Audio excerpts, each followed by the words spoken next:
I love staying in the Davis tents. And there is something about, like, because we've done the Coleman pop-up, we've done a TV or whatever. There is something about the sense of security and, like, the comfiness of staying in a wall tent like this Davis tent. Oh, yeah. It feels great. Huge false sense of security. I'm like, bears can't come through this. They totally can, but I'm like, when I stay in a wall tent, I'm always like, come get me. Try it, bears. You try it. Yeah. Our Coleman experience is not. No. All right, everybody, welcome back to the podcast. We got Taylor from Davis Tents today, who we're going to do the podcast with. We got Britt and Tyler here as well. Today we just wanted to talk with Taylor from Davis and kind of talk about your wall tents, your new teepee that you guys just came out with, kind of talk about who you are, your role, and that's kind of what we're going to do on the podcast today. So Taylor, welcome to the podcast. Thank you. How many podcasts you do, Taylor? I think this is around my eighth. Eighth? Nice. Okay, podcast, right on. so- Veteran. Yeah. Yeah, you're going to be better at this than we I was are. gonna say he's got like almost exact same amount of experience as we do right now. So It's all great. good. All good. So Taylor, if you can just tell us maybe who you are, your role at Davis Tents, and maybe tell us about some of your products here and kind of why wall tents over maybe like some of those pop-up. Yeah. So that's a very loaded question. For sure. That's why I asked it. So the only thing I've officially seen on paper is content manager. You know, we're a small business, so any small business, you wear many hats. Yeah. You know, from selling wall tents to testing to managing flies and floors, which is what I kind of do on the daily basis. You know, answer emails, product testing. They literally call my house the Northwest warehouse. Nice. I do Northwest warehouse. all the product testing is got a lot of inventory literally in in your my garage? backyard. And that came from an experience of literally trying to test stuff out in the field with my family. Oh? And my wife waking up at 4 a.m. and being like, hey, this isn't working. And I'm like, I don't care. I'm in my negative 33-degree bag with a beanie on, and I'm totally comfortable. Oh, but you're in a 20-degree bag, and you have a 6-month-old that you're snuggling, and this is a problem. So ever since then, I moved everything to my backyard, and I just do all the testing there. That's cool. But I have half an acre. You can't even tell it's my backyard in all the pictures and the videos. Like, you literally just can't tell. Nice. Which is awesome. And also product placement too. Not only testing grounds, but like product placement Yeah. for all the marketing. I love it. So it's been cool. Is that tax deductible? That's a good question. It is tax season It's right now. it's office space, right? Yeah, that's right. And That's office space. You know, you might even be able to. You know, do you live in Davis tents almost as much as your house, or are you staying in the house more or the tents? What are Definitely the house more. I'm a family man. I've got 2 young daughters, and I coach their sports teams, and that's Nice. That's cool. takes up a lot of my fall, unfortunately, right now. Yeah, But it will. yeah, but I've been with Davis for 7 years. My role has definitely, changed throughout the years. But I absolutely love it. I'm excited to be here at the Hunt Expo. Got a great team around me. And yeah, it's just fun. The testing part, I think, would be my favorite in your position. So like just go in your backyard and test stuff. Yeah. Because I love that part of it's- gear. It's different, and you have to be super critical, Yeah. Yeah, Yeah, because, and I tell people this, and I, tell people this at the show, like we're rolling out a 12 by 12 single pole teepee tent, and I can literally tell people like, hey, the original version's at my house. Here's what it has, and here's what this one doesn't have. Yeah. Because of all the things that were wrong with the initial design. And we're not going to roll something out and have our customers test it. I'm Yeah. going to test it. Yeah. Like, I'm going to put it through a full, hunting season, whether that be turkey/shed season or, regular fall hunting. I'm going to put it through a full season before we even release it to the public, because I'm not going to have outfitters and customers test it. Yeah. That's just not going to happen. We want to make sure what we're rolling out works. And so that's why that's just important to us. 100%. I feel like sometimes that's why we're like, as a customer, I appreciate not being the beta tester, because some customers, their companies do that. And you feel like, oh, I'm the one testing this product. And they come out with like 4 different iterations after they get customer feedback. No, for sure. If you actually look, we have a stove fan that's in our tent right now. And before, took on that prominent role, I was literally in the shop, and it was second season in Colorado, which is like mid-October. Yeah. And people are calling in and they're like, oh, that's breaking. We're like, that's not true. Like, whatever. And so I literally go out third season and I use that brand new stove fan. And what do I do the first night? I break it. Broke it. Oh no. And so no. I'm able to bring that feedback to the team. And then we figure out like, oh, okay, this is where it needs to go. Yeah. And ever since then, I just talked to our owner and I'm like, we're never doing that again. Yeah, for sure. Like, we're literally going to put stuff through a full season before we roll anything out. Like, I'm not okay with that. Yeah. Yeah. It's like you never buy the first edition of a new car, right? A new design First car. It's like, generation. I'm going to give it like 2 or 3 years, and then I'll buy a model car. It is. So can you tell us about the new teepee? Because a lot of people know you for canvas wall tents.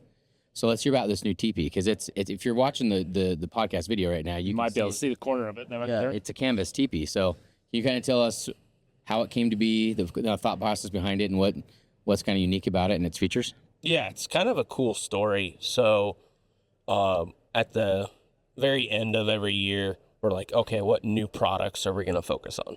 Yeah. And we had a great idea. We have a Facebook group that a ton of people are a part of, over like 3,000. Nice. And we literally I went on there and just said, hey, what new products would you like us to come up with? And the number one thing was a bigger teepee style tent with stove jack. So did you have a teepee previously? So we do. Okay. Yeah. How big's the other one? So it was a 10 by 10. Okay. And it didn't have a stove jack. Got it. And so many, many years ago, we had one with stove jack, and it just didn't work out.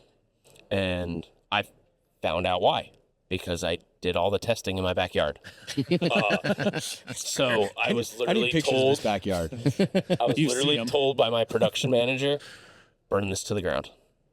Like, literally try to. And so I did. And what we found out was our stove jack flap on our regular tents, which you can see just above the stove jack, Yeah. because that teepee, is Or angled. at such an angle, that stove jack flap was so close to that stovepipe that if it moved in the wind at all, it could easily catch fire Yeah, and burn down okay. the entire tent. Uh, So that new teepee has what's called a separating zipper, which if you have just like a regular hoodie, right, like my vest right now, right, that's what's called a separating zipper. So we have literally, that's the only tent that has a separating zipper. So Interesting. That's So interesting. that tent doesn't burn down. And then the other thing that we found out, you can probably see there's 2 tabs. yeah. There's two poles. Oh yeah. Yeah. The poles aren't needed, but I can't stake to the ground. They don't let me drill into the concrete here. Weird. Yeah, it's totally weird. Same at TAC. They don't let you They stake don't let you into the ground. But there was that one time. But anyways, there's tabs on there. That Break out the Hilti. yeah, that basically you can see that it gives more room Yeah. in there, Yeah. so more usable space. It's also our fastest setting up tent. Oh, So bet. I tested that during the CVA Jamboree last spring and absolutely loved it. That one right now does not have a sewn-in floor, but if I were to buy one, and my brother did, I would do a sewn-in floor for sure. Yeah. And you could do a smaller size cot, or you could sleep on the ground. But yeah, it's a 12 by 12 teepee with stove jack. It's our fastest setting up tent. We've actually already sold out before the show started wow. yesterday. When did you go live with those? Like how long have they been available? Officially on our website, I would say October of last Okay. year. I've got videos of it and like the setup and all that stuff. I just haven't had time to sit down and edit those Yeah. because I got to do that. And there's just so much stuff that I have to do. But no, there'll be a video, there'll be QR codes, all that kind of stuff. But it takes a while because I got a lot on my plate. Yeah. Yeah, that's which fair. makes sense. So now I got to ask, in your background testing, did you ever burn one down I did not. or catch one on fire? But I did mess up in the last show that I was at. It was the Denver ISC. We only had a 10 by 10 booth. And so I took like a 10 foot by 2 foot tent. And with how our frame is, like it just leans. Yeah. And unfortunately, it leaned and it ripped. Oh, no. It's the dang. first time I put a hole in it in any of our tents. And it's been 7 years. Huh. And I've got about every size that we make, all the way from our 5x7 single shot, 12 by 12 teepee, the Go tent that we designed in 2020, which is pretty sweet. And then like what we're sitting in right now is a 14 by 15, which is our most sold model, all the way up to a 16 by 25. Oh, you guys have a 16 by 25. Yeah, it's huge. You guys have a 16 by 20 from us, which Yeah, that's like our mess hall tent. Where Yep. everyone Yeah, gets together. no, let's be clear. The contestants on the show did not have a 16 by 20. Yeah, that's true. We had to sleep in the back of our truck because they were like, "Well, we forgot your tent, so good luck." That's such. And it was cold. Yeah, That is not true. I No, we know. slept in a great, I don't know what size was it. I think ours was a 14 by 15. Probably a It was little smaller than this one. Yeah, Yeah, But it was comfy. I think we have You the- guys have, to my knowledge, and this takes us way back to Hunt Wars origins. Yeah. Literally, like Yeah. 2019, before 2020. first season, you guys had your original owner walking around, like just asking for help, and we gave him 4 elk packages, which for us is at that time was 14 by 16. It's 14 by 15 now, but yeah, we gave him 4 packages, and that's what the hunters stay in. It's just kind of cool. I want to say it's a We're, 14 by and 16. They're great. We're going into season 7, and we still have all those original tents. And they're in they're- good shape. Yeah, there's and we have put them through the ringer. There's one tent we had to sew up a little bit, and that was 50-mile-an-hour winds in South Dakota, and it was the worst setup. We had all 3 tents on this little pocket where the wind just whipped through even harder. So I don't know how fast the wind was going, but we had a guy from Alaska who's been guided and been on guided hunts, and he has all kinds of canvas tents. And he pulled me aside and he's like, dude, he's like, yeah, you had one of those tents rip a little bit, but bro, those have held up better than any canvas tent I have ever seen. He's like, I am blown away that any of those are still standing. Yeah, I mean, for sure. I mean, we are definitely known for our quality.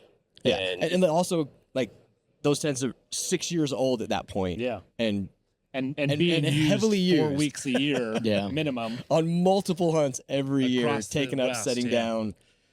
Yeah. So No, they're not solid tents. not to call out other companies, but I've used a lot of different wall tents. We used Davis for the first time with Hunt Wars, but my family does wall tents in November in Montana. And when you look at the Davis tent versus those others, you can see small differences, like on your brackets. They connect all your poles. You guys have that little metal, I don't know what you would call that little connector piece right there, but yeah, that right there. Like a lot of the other tents that I've used don't have that. They don't have the gusseting and the reinforcements like on the edges, on all the peaks and everything like that. Some of them did have some, but I'll be honest, I've ripped through every single wall tent that we've owned as a family, and the Davis ones, Hunt Wars is hard on them, Oh, like yeah. right, and I they've feel held like up great. we are extra hard on all the gear that we use all the time. I don't know what It's is. Will. It's Will. Yeah, we broke a Baku bike once. Well, so I should say you broke the Baku That's bike. true. Taylor and I He were- broke it. I had to fix it, but he broke it. Yeah. I was like, I'm pretty sure Um, every Baku bike has been crashed multiple times. Yeah. Yeah, yeah, if you've ever been to our shop, you'll just see the quality control and just the finesse of everything. Almost everybody who's been making these tents has been working for Davis Tent for over 10 years. And literally, that that says says a lot though. Yep. that yeah, you're literally the retaining guy who employees. puts in the double stitch, which kind of connects all the pieces, he's been working there for over 25 years. Oh wow. Like, we just have quality people Yeah. who care, and the standard is the standard. And if no one's able to meet that standard, Yeah. they're out of there. Yeah. Yeah. That's key. And You it's quick. You got people who take pride in the product that they're putting out. You've instilled that culture, and it shows in the end product. Like, Yeah, when people are passionate about something, it definitely shines through. And you could walk around the expo. I mean, by the time you guys are listening, the expo's over, but it's pretty clearly one of the top quality tents, if not the top quality tent here at the expo. And there's a bunch of brands here. Yeah, and it's at a quality price too. Yeah. So like there's only I think 3 USA tent makers here, and we keep our price almost as competitive as international companies who literally like have their tents made in Pakistan and in China, and they're just a branding company and they bring them here. And that's, at the end of the day, that's what they are. And we still compete with them. Yeah. And that people still compare us. And it's just like, we're USA tent maker. Love that. Which you would feel like hunters would be more pro USA made type stuff, which I love that, right? You know what I mean? For 100%. sure. Yeah, Absolutely. for sure. Same with packs and Yeah. all that, Oh, all that other stuff. 100%. I don't think you can get into binos Yeah, because I don't know any bino that's made in the USA, but No. I love my SIGs. Just assembled. Hey, yeah. Stabilized? Oh yeah. We gotta get this guy. He is boy. like adamantly opposed. I'm not opposed. Okay, I like a wide, He likes wide Field of field of view. view. That's- and the stabilized stuff, that's you the you biggest difference sacrifice for that. sure. You do but sacrifice it. The stabilized binos, They're unreal.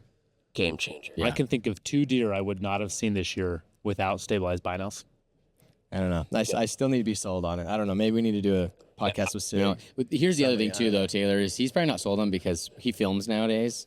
So like we're not using binoculars that much. I'm not. That's true. I'm not just kidding. I'm half the hunter I used to He be. keeps saying these things like, Yeah. when I hunt, but he hasn't. But he doesn't. Back when I used to hunt, Rules were different. technology was. Exactly. Though, yeah, go ahead and ask because I want to talk about like some of the things you guys do outside of just building tents, because you guys do a lot for not only your local community in Colorado, but like Yeah. things that you guys have done. Well, I wanted help. to bring something up just because like all the research, development, all the everything. It sounds like Davis knows a thing or two because they've seen a thing or two, right? But yeah, like these tents are absolutely amazing. But I really wanted to touch on something that stood out to me. Is with our company, we want to work with good people. That's like number one priority. Like products on our show, we've tried and tested stuff, and we've dropped sponsors where it's like, hey, like we just don't believe in this product. We don't think it's quality enough. And the quality with Davis Tents is absolutely there and beyond. Exceeded all of our expectations. But working with good people has been another vital piece of all of this, and the integrity and the people behind this brand. I love that everything's made in America. But when we first started Hunt Wars, to be honest, I didn't really know much about canvas tents. I'd only stayed in a canvas tent like 2 times prior. And this is right when COVID was hitting. And we were, just kind of, I was focusing on a lot of stuff, and I randomly saw on the news this big story about Davis Tent in Colorado. And all these restaurants were, shutting down, and it was just a crazy time. We all remember, right? But Davis Tent, and maybe you can elaborate a little bit more on this, because I just saw the little brief thing on the news. But you guys were, helping small businesses get tents set up so they could run their business outdoors, and you didn't take advantage of them. You didn't raise your prices or anything. While everybody else was, you guys didn't. And I know that you guys are really active in a lot of other hunting ventures and conservation. You guys donate a lot of time, effort, and products. But yeah, dude, the integrity behind your brand is something I kind of wanted to cover a little bit. And so what that whole thing during COVID, what was kind of the story there? Yeah, good question. So they basically in Denver, which is where we're based out of, Denver, Colorado, they were shutting down manufacturing facilities, right? Because the fear of, it's spreading. And so luckily our boss, Will, who owns the company, had a contact at the mayor's office. and basically just asked, like, what can we do to stay open so we could pay our people, right? If not, everybody was shutting down, was laying off everybody. And so, that's your employees. Yeah. They got to put food on the table, right? So as a business owner, he was doing his best to just keep everybody healthy and fed and just have houses, just that kind of stuff. And so, that contact basically said, make masks. And here's a contact on where to get material. So we literally made masks for 6-8 months. I don't remember. It's 2026? Yeah. That memory's been repressed. That was a while ago. But yeah, so that was a crazy part of just time in everybody, right? Like everybody was going through some different type of stuff. Yeah. And so that's what we did to stay open, is we did that. And then, with the restaurants and stuff like that, they would call and we would make them custom tents, to basically build outside. If you ever go to TAC, Total Archery Challenge, you'll see a ton of our tents as well, branded with other companies. But yeah, moving on to the conservation stuff. I just stepped down. I was the vice chair of public relations for the CBA, which is Colorado Bowhunters Association. Oh, wow. I did that for 5 years, which just basically means manage their social media, which is, I guess, another role that I didn't say that I do at Davis busy. but I do that as well. And then our owner has been heavily involved with CRWM, which is Colorado for Responsible Wildlife Management. Everybody's seen Dan Gates's face. They know who Dan Gates is. I'm friends with him. Good dude. But the whole Prop 127, we were engaged in it as much as you could be. Like, it wasn't a little bit. Like, our owner was literally doing Zoom meetings during the office day where he's like, I need you to answer the phone because this is important. Yeah. Like, he was very integral in that whole part. Like, originally, the only way to donate to their website was PayPal. That was the only way to donate to CRWM. And he's like, that's not good enough. Yeah, that's terrible. Yeah. And he changed it and did amazing things. He actually won an award at the last year's Outdoorsman's Days, which is like their banquet. Yeah. It's kind of like in the summer. It's down west of Colorado Springs in Colorado. Camp Haynes was there. But yeah, no, we're fully involved and know what's at stake, with all this, the activists and everything that's going on. And our ear is definitely there. And we're doing everything that we can to make sure that we all can go hunting. Yeah. And Hunt Wars is still a thing. And hunting out of a wall tent is, a family just thing where you just pass it down from generation to generation. I mean, that's anybody who's in this building, that's what they care about. 100%. That's true. Yeah. They want to do that. You have young kids, you want to get them involved. And if they don't have those same rights or privileges, whatever you want to call it, like, that's what you want for them. So we've made it a part of our company. I think that's awesome. And I think it's important too, to like, for people listening to realize that if you're passionate about it, we also got to fight it because you have IP 28 coming out in Oregon. You guys dealt with the one in Colorado, and it's going to keep coming. And if we don't do what you guys are doing, they'll win eventually, right? If we don't fight it. So I think that's a good thing for all of us to listen to is no matter where you're at, even if you're not a business owner, you can still do whatever you can as an individual and fight for your right to hunt, right? I think it's key to know too, like hunting, we love it. We love every aspect of it. Conservation, you cannot have one without the other. And it's time to probably start giving more than just your Pittman-Robertson tax. Yep. Find some time, find some money, whatever you can give, how small it is, how big it is, doesn't matter. Just if you want to see this continue, you got to put the effort in. Yeah. Where I started with CBA, it was right after the wolves were introduced to Colorado. Yeah. Okay. You know, I saw that. I saw they had an opening, and I'm like, I got to do more. Yeah. You know, what am I good at? What can I help them? They have an opening. It's not paid. It's all It's volunteer. all volunteer. And I'm like, how can I help? Because having wolves in Colorado is a big deal. And if you've seen the news, over half the wolves have died Yeah. Yeah. in Colorado. Like, that's how well, in quotes, it's going. Yeah. So, and that's when I started. I only stopped because this past fall I decided to sign up to be my kid's soccer coach, and I was Which is literally important too. Yeah.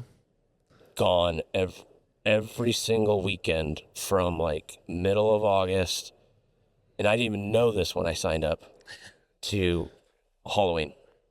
Every single weekend. Like, I had one hunt where it was a muzzleloader hunt in Colorado. I shot a tree. Awesome.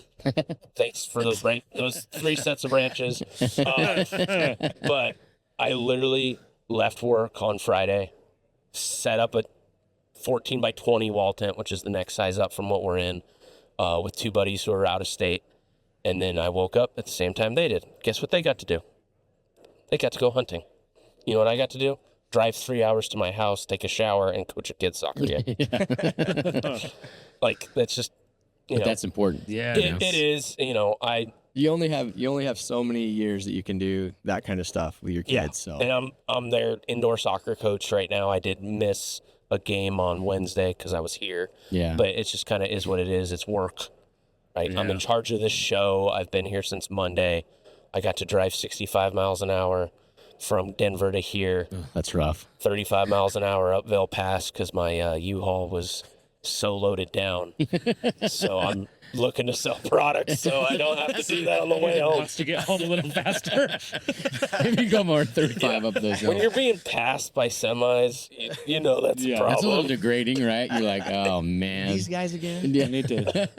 We need to do a live. Help Taylor get home quicker. Come by. A big old batter. It was a long trip. I Say that. Oh, I can only imagine. Yeah. Yeah. I mean, that's awesome that you guys are doing a lot of those things. Just what are your feelings on the wolves in Colorado, by the way? I mean, it passed 40 or 51% to 49%. Yeah. Oh man. So that just tells you how close it was. And if we were a little bit more, as far as like the hunting community, like more connected and more on the same side, I felt like we could have beat it. Yeah. We just weren't at that point. We just hadn't grown that much as like a community of like, we've really got to step up. Yeah. I just think we weren't there. If that happened today, I think we would be there, Yeah. which, you know, shows the growth of the community and stuff like that. But I've never seen a wolf. I don't think they've affected where I go hunting. It has affected where I've been hunting. Yeah. I don't go there anymore just because the success is not there. But, you know, one of our biggest clienteles is outfitters, you know, for obvious reasons. Yeah. Right. And so we talk to outfitters all the time. And there's certainly some areas that have been affected. I know in the Kremling area, one of our biggest outfitters in that area, he's like, we're typically 80% success rate. This year we were 40. Holy cow. Oh, that's a big So drop. I'm literally, and we're 5 minutes away from CPW headquarters. Yeah. And he's like, I got a meeting with them in 30 minutes. Like, this is affecting our business. Yeah. Like, Yeah, it's huge. it just is. So, but what is a good thing is that they're right now halting, Yeah. you know, the reintroduction of more wolves, because all the states are saying, no, we're not going to give you more wolves. And then they told them that they can't move wolves in from Canada or Alaska. I don't Yeah, know I think the it's Canada. exact details, but something similar to that. So, yeah, it'll be very interesting to see how that plays out. Like I said, it's not affecting me, but I know it's affecting other people. areas. Yeah. Which makes sense, right? Yeah. Yeah. Wolves are not fun, But they are kind of cool. They're cool. They're cool. They are a cool They're animal. a great animal. And, the biggest thing that I, heard when, this whole introduction was like going on was this isn't fair to the wolf because Colorado's not Wyoming. It's not Alaska. Yeah. Right. It's not Canada. There's all these major cities in all these mountain towns. Like there's not the room for them to roam around. And unfortunately, I think we're seeing the effects of that. Yeah, you are. You are. What's happening with all these wolves dying. And it's unfortunate. You never want to, you're not going to be happy that a wolf dies. You're just not. It's just frankly, it's just sad. Yeah. Yeah. Well, I think that's a little bit of I never really even thought about this, right? But I think there's the misconception that hunters hate wolves. We want to kill all of them, make them go extinct. That's not the case at all. We just right? want them managed. Just managed Effectively. and where they are naturally, right? And maybe there should. I definitely feel like they should be protected in some areas and stuff like that. But don't take them where they're not supposed to be and introduce them. And I don't know. I don't really have a big dog in the fight. Unintended, and the counter argument to that is, well, wolves were here when Colorado was founded. Sure. Yeah, when we had 500,000 people live here. Yeah. In these mountain towns and all these condos and stuff. Yeah, I get that side, but it's not 1950. Yeah. Yeah, which is hard. There was also caribou in Idaho. So introducing caribou. let's pick and how are you picking I'd and love for choosing? them to reintroduce caribou in Colorado. That'd be awesome. Sounds like a good time, doesn't it? It's just hard because humans have come in and changed things, and sometimes it's hard for those people to be it's like, just not "Oh the yeah, same. we still have humans here. We changed the landscape. It's our own fault, for better or worse." We're animals too, But we have to share the space. You are an animal. I'm just kidding. Oh my gosh. Just kidding. But Yeah. It's not the same. it's not the same. And there's No, too it's many not. implications now. And you're right. It's not Colorado is not Wyoming, Yellowstone area. Utah is not either. There's a place for them and manage them, and that's for all animals, right? And again, conservation. We are for conservation. We don't want to see animals extinct or wiped out, but you have to manage them. And Colorado didn't seem like they were going to plan on really allowing the management to happen. And unfortunately, most of the wolves have died. Some whatever didn't, causes. some didn't obey the border lines and went to another state. That's true. He stepped over the line. They should have known better. Should have known better. There Three wolves wasn't just enough- killed in Utah. There right? wasn't enough science. there It was in was the memo when they were introduced. Yeah, you had to not stay in Colorado. not to go over the Go line. back. Don't they have the zapping collars and stuff? Hey, Shock collars, yeah. shock them when Colorado you get past buried that in boundary line. Along the My border. dogs have those. But Taylor, so you say obviously you're super involved with Davis, right? But you've also drawn some pretty cool tags. 2 years ago, I've heard you drew a pretty cool tag. Let's hear about that. Yeah, so I'm pretty lucky. I'm 35.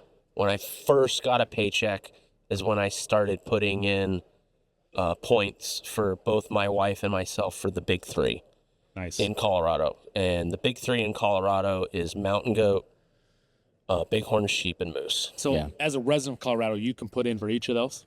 Yeah. At the same time. That's cool. Well, that's cool. Yeah. As long as you haven't had a tag previously. Yeah.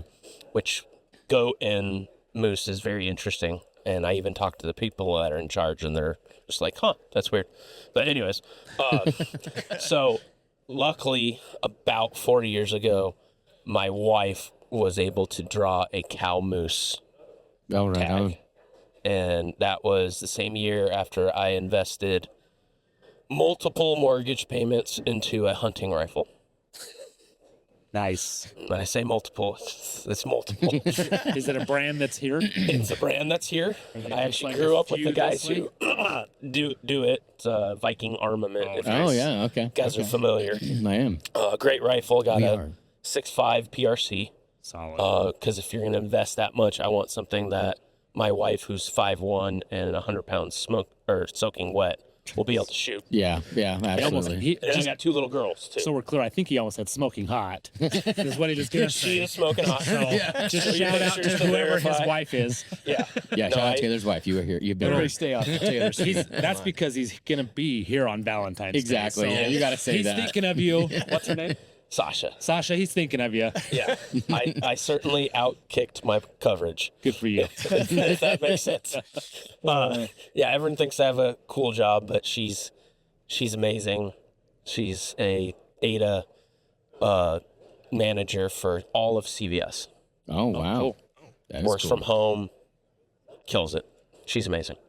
But anyways, so she drew that tag, and I'm super excited. I'm like, I've been to this area. I've killed elk in this area. I've killed deer. I've killed antelope. We don't need a scout. It's going to be easy. Yeah. We're just going to drive the roads. I see them all the time. Yeah. This is the cow moose, right? The cow moose. Yeah. You should be able to see him from the road easy, Yeah, right? like easy. We're just going to drive the road. Try I'm not gonna to take hit one one. day off of work. 1,000-pound It's animal. gonna How hard could it be? easy. Yeah. Unfortunately, the moose know when it's their hunting season. Yeah. Yeah. So opening morning, we're driving the road. She sees a cow moose. We get out. It's like 200 yards away. It sees us and runs away. And I'm like, I've never had that happen. You're like, Never you're seen not a supposed to moose. do that. Never seen a moose They run just- from me. They just stand They there. at least investigate you for a little bit before they slowly like, I don't never care about seen you a moose anymore. I'm gonna care. keep doing what I'm doing. That's true. Heading Yeah. over this way. I'm like, that's new. We spend the rest, like 2 more days. What? Don't see a thing. Oh, no. So we're not feeling great at this point. We're driving home, and she's like, we're not going back. I'm like, yeah, we are. It's a moose tag. Yeah. Yeah. Do you understand? It's a moose tag. We're going back. And so we go back the following weekend. We found piles of dead carcasses where people have shot them right off the side of the road. And we find one. We get set up, and I'm literally like setting up a tripod, get her on it, and then I'm like, don't shoot. Like, let me see. And I pull up, and it's a calf that's got mule deer horns that are forkies. Like, don't shoot. Yeah. Like, it's 300 yards away. I can't see that with my, naked eye. Yeah, absolutely. Right. So, don't shoot. And then the second to last day of the season, we're driving the road, and I see one. And this is the first time I've literally put a animal to bed at that night because she just couldn't see. It Yeah. was too far away, too small. And so we put it to bed. Drive back up the next day, sit in the vehicle for around 2 hours, never see it. But what's funny is that there was kind of like a bowl, and it ended up being down in that bowl, and we just okay. couldn't see it. So eventually we get out the vehicle, like go check kind of off to the left, off to the right. And then as we get to like the top of the bowl and able to see down, we bump it like at 40 yards. Oh, wow. So it just runs off a little bit. I get to a high point, set up her on the tripod, 70-yard shot, just hammers that cow right behind the shoulder. My wife's an amazing shot. I didn't teach her. I guess I did. I don't know. But she's you credit. just You have to solid. credit. It was probably mostly the gun. Yeah, That's sure. But just hammers her, reloads, hammers her again, and she's dead in like 45 seconds. It's like the quickest awesome. kill I've ever seen. What's interesting is that cow moose ended up being 9 years old Oh, wow. That's and was cool. a shriveled up grandma that there was no backstrap. Really? She was What? that emaciated, huh? Yeah, like so, like we're all used to the shelf, Yeah. right? I'm Yeah. holding out an L, right? There's an L when you're taking out the backstrap. It was like a V Wow, that's with so interesting. nothing in it. Like a little sway back The horse. best cut on the No. moose. Second Yeah. to best. Come on. And Second it to was best. so shriveled up and so small. I took out the So you're not going to mount a cow moose. Right. Or at least most people in general, 99% of people Did you? aren't going to mount a cow moose. But I'm like, how do we preserve this memory? And this is obviously months beforehand, right? You're Right. thinking about this. And so what I ended up doing is, kind of like a bear rug. Oh yeah. Oh, yeah. Yeah. cool. So I skinned it out and I was able to pack out, and I'm not a big guy. I'm 5'7", 160 once I lose 15 pounds. And I was able to take out both hindquarters and the entire hide and head in one trip. Wow. That's how Whoa. shriveled up Holy cow. that cow was. How many pounds of meat, it I deboned? never weighed it. I just brought it to my friend at the time who was a meat processor Yeah. who was just like, "You're Taylor with Davis Tent. I'll just take care of you." Dang. I'm like, cool. I'll do that. Hey, you got So- some perks. Yeah. But no, that was a wild hunt, and that's not a story you've heard. I know you want the other story as well. No, but I bet I've never heard of a cow or any animal, I should say, any wild animal with that. Not emaciated, but she was obviously worn down pretty dang hard where you had Probably no back wasn't going to strap. make it through the winter, probably. yeah, Yeah, you did her a favor. yeah. Well, and everyone says, moose tastes amazing. That moose, Not that one. Oh, sad. actually didn't taste that great, That's a grind pile moose. which was unfortunate. Yeah. Yeah. But my dogs love it. Well, I've only had moose once, and I think it was made for the dogs too. So I've only heard good things about moose meat. I think it was the guy who cooked Yeah. it that ruined the moose that I tried. I'll be honest, I had the same experience Tyler and Taylor. It was it cooked- was not good. Cooked all the way through. I don't know what they used to season it, but it Yeah. wasn't great. Well, hey, if anybody out there wants to send me some moose meat, I'll sure pick we it can up find and some. I'll Still decide for have myself. That's how much we He have. said It buy some. Oh, yeah. 4 years ago? was a Oh, long man. time. All right, well. That's why the dogs I don't know if like that it. would be a true Hold on, test, though. Did the moose taste better or worse than your goat? The goat was phenomenal. Really. We've heard from multiple people that would be at the bottom of their list. No, the goat was amazing. Okay. Really? And it was a younger animal. That goat ended up being aged out at 4 years. Okay. And this is a mountain goat, not a speed goat, as I had to call pronghorn, which also is my second favorite meat. delicious. Second favorite. It's also meat. not a backyard goat too, right? No, depending on where you live, I guess. Slaying people. Those things live up in pretty high, pretty steep places. And how are you with that kind of terrain? I unfortunately sometimes get anxiety. And when I got to where my my mountain goat nanny had landed after the 1,000-foot fall, I was not in a good headspace because it was a slip from either myself, my buddy Caleb Bell, or my dad, and they would have been sending helicopters to retrieve the body. Yeah. Jeez. So, but anyways, so I drew a nanny mountain goat hunt. Don't look into it. I had 20% odds. 10 people put in for the tag. Hidden gem. Wow. We'll edit But that it part has out. to be a nanny. It was yeah. Okay. It had to be a nanny. Dude, that would put so much stress on me. So It's hard to tell those. Sometimes. it's a very Older nannies, I don't think is, but they're harder. so Younger's I not so took much. 2 courses. If you've never hunted mountain goats and you draw a tag, take these 2 courses. I took the Colorado test and the Alaskan test. And I passed both 100%, which is awesome. So I kind of know what I'm looking for. I dedicated 1 weekend to scouting starting in June. And luckily I've got a buddy who drew a very similar tag in the unit that's adjacent. Oh, nice. And then I have quote unquote a buddy or a friend who drew that same tag, which is why I was putting it in. Yeah.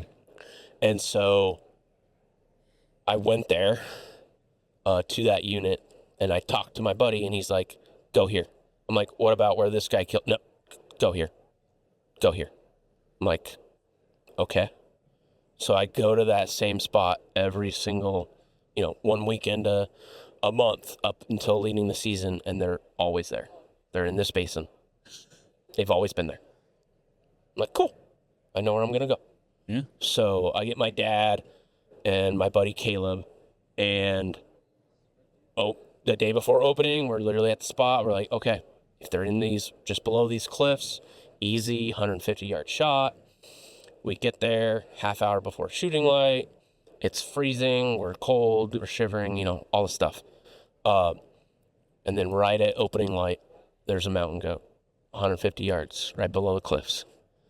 Get set up, get all excited. Caleb, my buddy, has a big Maven spotter, like the 85 or 80. Yeah.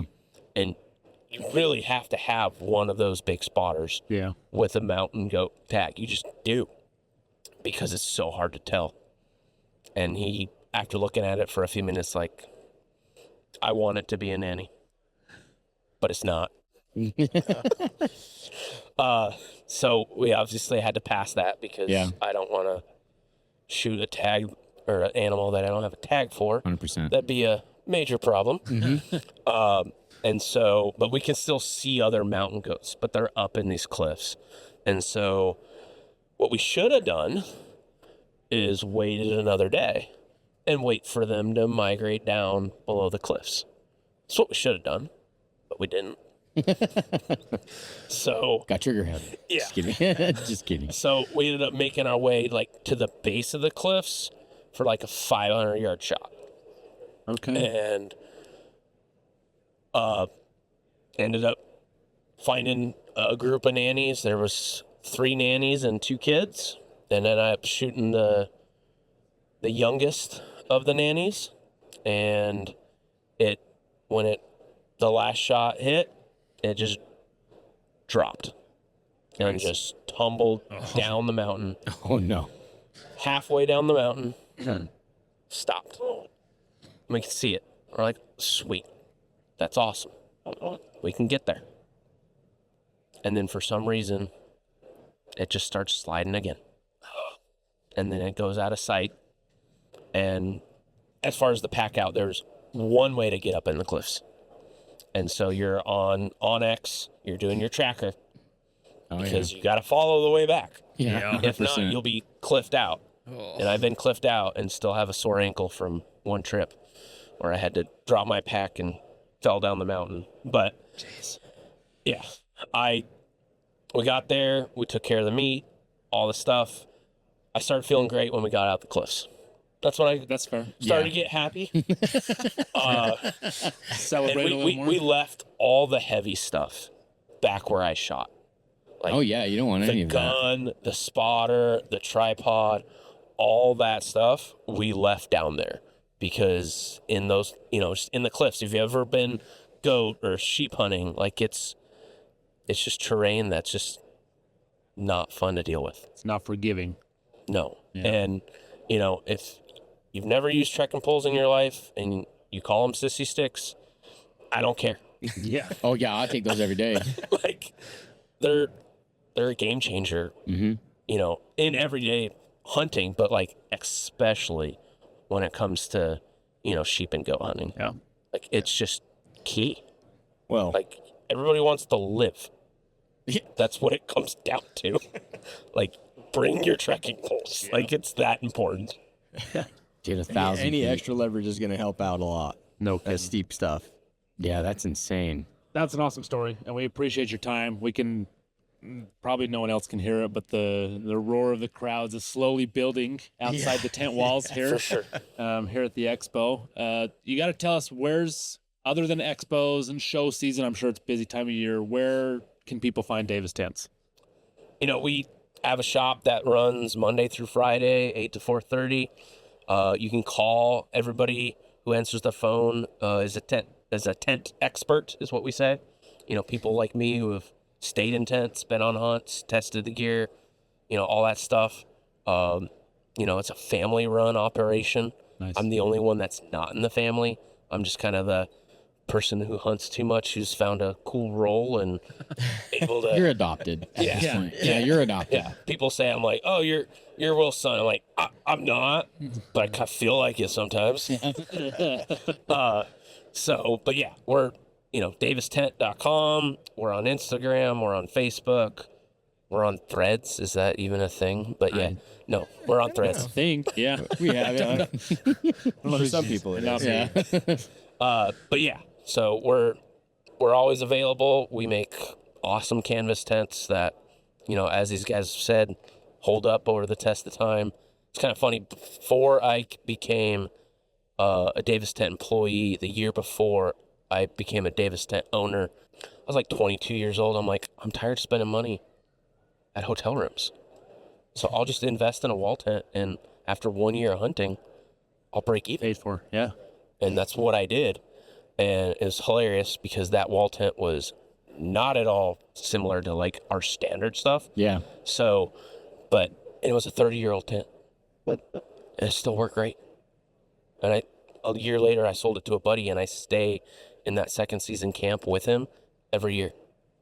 In the same In the tent. same In tent. that same tent. That's awesome. That I bought off of Facebook Marketplace was over 30 years old. And we could tell it was 30 years old because in our tents, there's a tag, and it has the location of where we were. And that was our Inglewood location, which we had moved over 30 years ago. Oh, wow. Yeah. So, That's pretty cool. Yeah, That's that a is pretty testament. cool. yeah. So as long as you take care of your tent, this is something that you're going to give to your kids and maybe even your grandkids. Yeah. Well, and Don't be dumb. so for me, it's like, man, it doesn't even feel like an elk hunt if we don't have a Davis tent at this point, No. too. Like, I love staying in the Davis tents. And there is something about like, because we've done the Coleman pop up, we've done a TV or whatever. There is something about the sense of security and like the comfiness of staying in a wall tent like this Davis tent. Oh, yeah. It feels great. Huge false sense of security. I'm like, bears can't come through this. They totally can, but I'm like, when I stay in a wall tent, I'm always like, come get me. Try it, Bears. Yeah. You try it. Yeah. Our Coleman experience was not great. No. Was not great, but anyways. Well, yeah, Davis tent's awesome, quality, unbeatable, made in the USA. Pick one Great up. people behind the brand. Like, Pick one up. support these guys. Yep. They're Make the investment. hunters fighting for hunters. Hands down, if you're looking for a canvas tent, these are the guys. Sweet. Appreciate that. Awesome. Thanks, Dude, Taylor. we appreciate you guys for everything you do. Yeah. And thanks for coming on the pod, man. Yeah. Thanks for Appreciate taking time. Not a problem. I enjoy them. I think they're fun. Hopefully we're fun to listen to. Yeah. You are. Well, I don't know They about are us. fun. Yeah, give him his gift. Oh, yeah. I got a gift. We got a hat for you. I'm just going to toss you the Everybody hat. gets a hat. And then- Outdoors hat. And since And a you killed nanny the Mountain shirt. Goat, you get our new Mountain Goat shirt. the new Mountain Goat shirt. It's a nanny. For you. No, it's not. No, it's not. Had I known, I would have made a special nanny edition. Okay. You can say it's a nanny. It's all right. No, it's not. that is It's gotta go crazy. up and then back. Yeah. This is just goes. Just look at it weird, you know? I did my best. I did my best. No. I think that's kind of interesting that they do only nanny hunts, right? Like, I in mean, Colorado, so Yeah. there's two options: either sex, which is nanny or billy, or nanny only. And I Yeah. feel like the nanny is harder really, because you have to. Yeah. You gotta You be have to. intentional. No. Yeah. The other one is I'm easier, pretty sure so it There's not doesn't as really. much pressure on the user Yeah. sex. Yeah. So Makes like I know a sense. guy who's same year he had a tag. He's here. He works for Tricer. He had a tag and he had an either sex tag, and he ended up taking like a really old man or really old nanny, even though he thought it was a billy. Yeah. Some of those old ones are harder to tell a little bit. Yeah. And he had like a mountain goat expert with him. Yeah. It's that hard. Yeah. really tough. It's tough. Awesome. Okay. Thanks, guys.